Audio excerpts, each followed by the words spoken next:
Hello, my name is Susan O'Connor. Thank you for joining us today. Today we're going to talk to Agnes Macdonald from Comunn Eachdraidh Nis about their project, which is one of the shortlisted projects for the 2022 My Place Awards. You're very welcome, Agnes. Thanks for joining us. I'm delighted to join you. Thank you.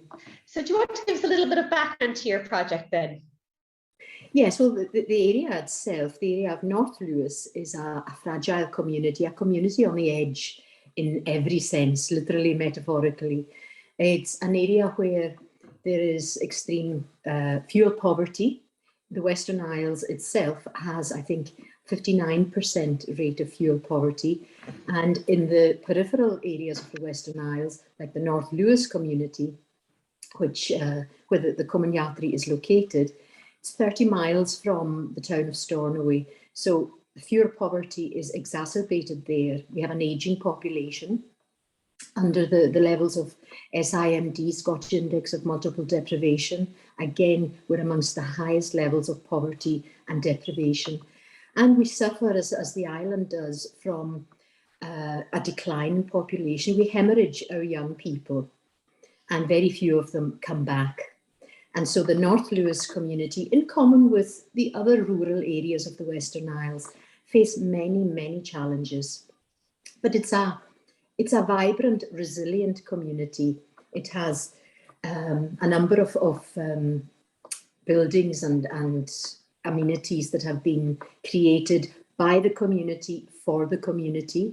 Scottish Nis Sports Centre, which is a wonderful facility for all ages, is again built by the community. It has the only 10-pin bowling alley in the Western Isles. We have Tagonochi, an arts and culture centre. We have the Game Play Park, created by local mums for their children, international award winning. And of course, the project we're discussing today, Comunn Eachdraidh Nis, which is an organisation, the Nis Historical Society, established in 1977 as the very first historical society in the Western Isles, the flagship historical society. And this building itself was formerly a Victorian primary school in the village of Cross, built in 1879. It was central to the community, at the heart of the community. It fought off attempts to close it in 2006. So it was very much an important building to the community. And when it eventually closed in 2011, it was acquired by the Comunn Eachdraidh, the Historical Society. So again, central location. And at the moment, since the renovation, it houses an accredited museum, an archive room, 2 exhibition or gallery spaces, a cafe and gift shop. And it's also a hub for Near Me, which is a digital hub, a project initiated by the National Health Service, the NHS Western Isles, to enable vulnerable groups to become and remain digitally connected, so they can have appointments there to enhance and improve their digital skills. What an amazing... That's just a amazing collection of the area, the building itself. It's amazing to think that so many different uses can be contained within one site, really, isn't it? Particularly, I mean, I know the building itself, it's not enormous, you know, and it's really that overlap, which is really important to making a project a success. How did you get the funding together for the project? Well, the funding came from a range of different sources. From 2017 to 2022, I think we made 27 different funding applications, and 22 of those were successful. Wow, that's an amazing hit rate. I want nobody to think that that's normal. You must have had an exceptional project, I think, to achieve that kind of success. It's a scattergun approach. The main funders were the Scottish Government through the Regeneration Capital Grant Fund, Scotland Loves Local, the Islands Community Fund and Gaelic Education Funding. We were successful in receiving funding from the Museum Galleries Scotland, a main fund and 2 awards. And when we were able to reopen after the pandemic, their Recovery and Resilience Fund. The Highlands and Islands Enterprise, along with the local community trust, the local land trust, Urus Oirog Housing, the Golson Land Trust, provided financial and business support, business advice support. The local authority provided funding through the Community Capital Grant Fund, ward funding, the Crown Estate, the Western Isles Development Trust, the Outer Hebrides Leader Project, our own Scottish Community Landfill Fund, SSE, Western Isles Lottery, the W.G. Edwards Charitable Foundation, the Gordon and Ina Baxter Foundation, the Garfield Weston Foundation, and Tesco Bags of Help. Wow. So a wide range of disparate organisations, and the funding attempts continue. First of all, in-house, before the start of the project, we launched a legacy wall bid, because at the front entrance of the project, we have a red brick facade, which lists the names of some of the donors, those who wish their names to be inscribed on the bricks. So we have that legacy wall representing the Butt of Lewis Lighthouse, which is an iconic symbol of the Western Isles and is our logo as the Comunn Eachdraidh, because it's instantly recognisable. So that legacy wall captures forever those who, brick by brick, supported us in our endeavours. It's an incredible collection of funders, and a real testament, I think, to the strength of the project that you're proposing, though, to manage to get so many different groups from yes, those private trusts and foundations right up to the Regeneration Capital Grant Fund, which I imagine was quite a large chunk of change. You know, yes, that really, I think it is a testament to the strength of what you're proposing to start with. And I just want to say too that the community supported us all the way through, from discussions to inception to the ongoing fundraising, because we have a range of different fundraising events within the community, soup and pudding events, raffles, that kind of thing. So the work goes on. What was that? A soup and pudding event? What's that? Soup and pudding. Well, it's you bring those who volunteer, and the staff, of course, decide whether they're going to bring a soup or a pudding, and we invite the public to come, and for a small fee, they enjoy a range of different soups and puddings to their heart's content. I've never heard of that before. Is that specifically something to do with the Western Isles? Oh, I'm not sure. It sounds delicious, whichever way you work it. You're talking about community involvement in fundraising. Were there other ways that the community were involved with the project? Yes. From the very outset, we involved the community even prior to the plans being set up. We had community consultations, and community consultations are very much at the heart of what we do. Every 4 or 5 years, we launch community consultations. So we have a range of focus groups, and followed up by surveys, household surveys, and surveys for our visitors too. So quality assurance and community consultation is very much built into the fabric of what we do. We want to make sure we're on track, that we're meeting community needs. So that's one of the ways we do it. We also have boxes located throughout the museum and gallery spaces, where we have short evaluations for our visitors to complete. So in terms of the involvement of the community in the project itself, we had a community consultation prior to the architecture plans being drawn up. We held open days throughout the project to inform. There were presentations by Rory Moyer, the young local architect who was leading the project, press releases in the local community paper FIS, and monthly updates to funders and to stakeholders, just to keep them abreast of developments in that way, and to show our appreciation for the support they had given us. And when you're talking about doing community consultations, I know in the US the population is quite dispersed, so it must be quite tricky to carry those out effectively. Can you share any wisdom on how you do that with a community that is by nature very widespread?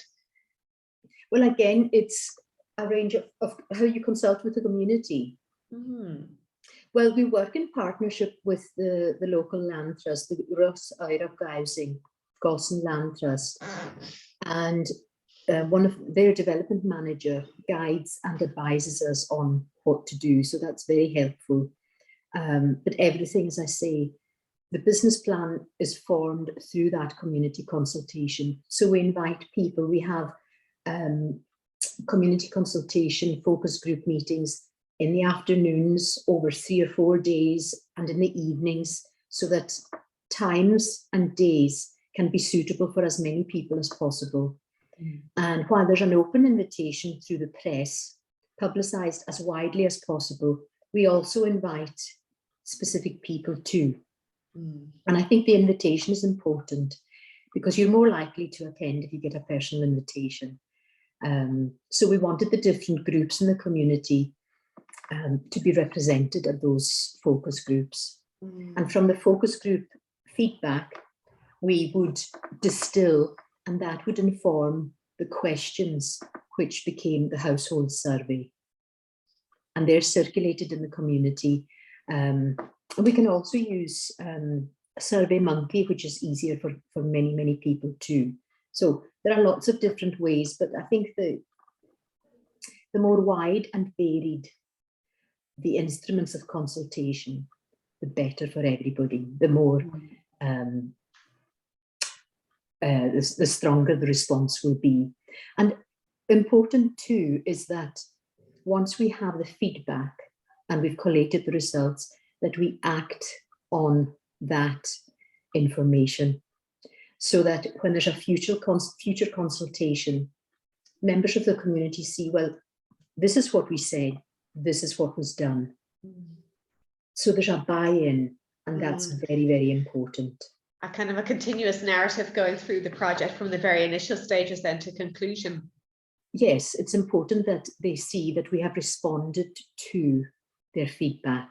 That's an absolutely critical part of it. And in terms of community involvement, the contractors were local. So they had a very clear and good understanding of some of the challenges we faced, because throughout the project, and it was a building site, we kept going. The cafe was open. We were able to hold some day club activities and meetings, and the gift shop was open.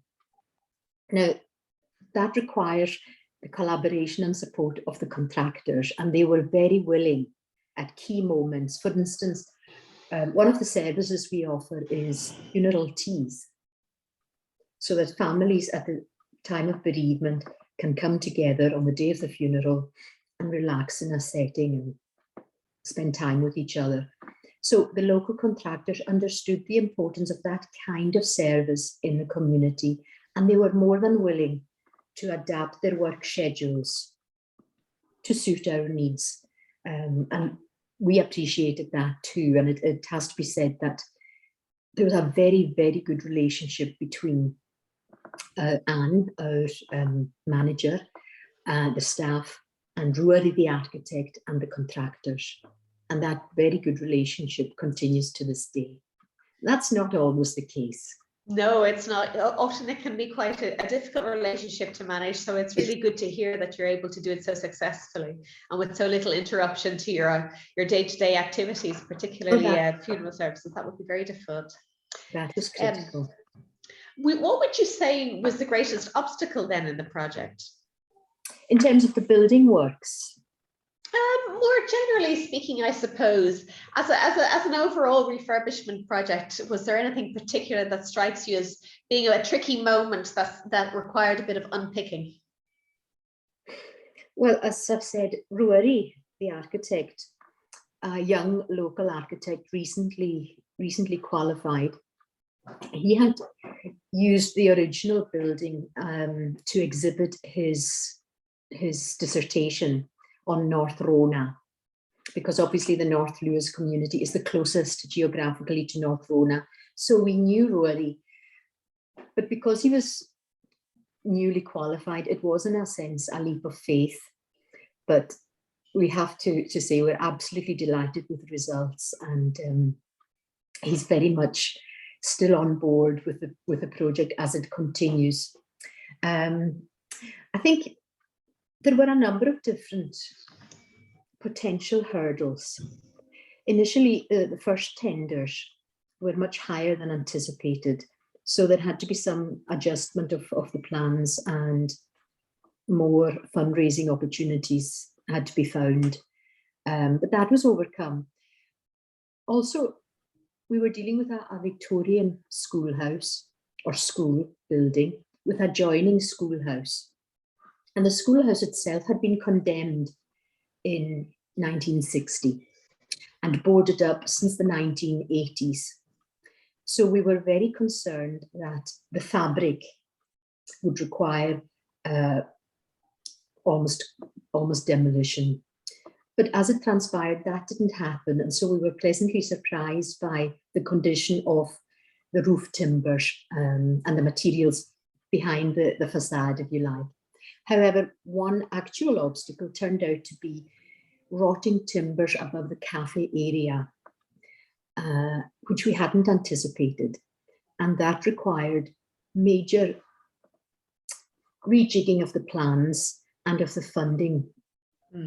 So I think that was probably the biggest practical obstacle we faced. But as I said, despite the obstacles, despite it being a building site, we continued to operate because we needed that source of income.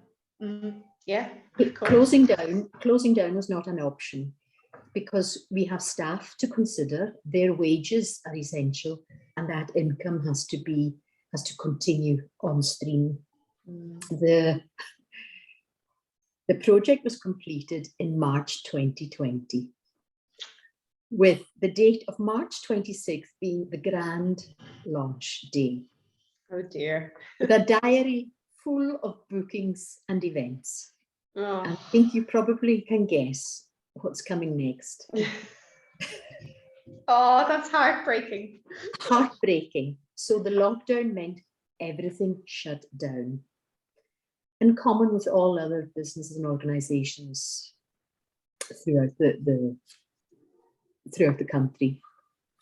But we had to adapt to survive, and we did. As I say, we got the Resilience Fund, and we were able to start up in the summer.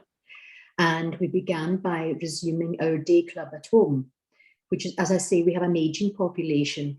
So we're very committed to improving the lives of that particular demographic. The day club at home begins on a Tuesday with phone calls from staff at the Comunn Eachdraidh to the homes of almost 60. The attendance has doubled.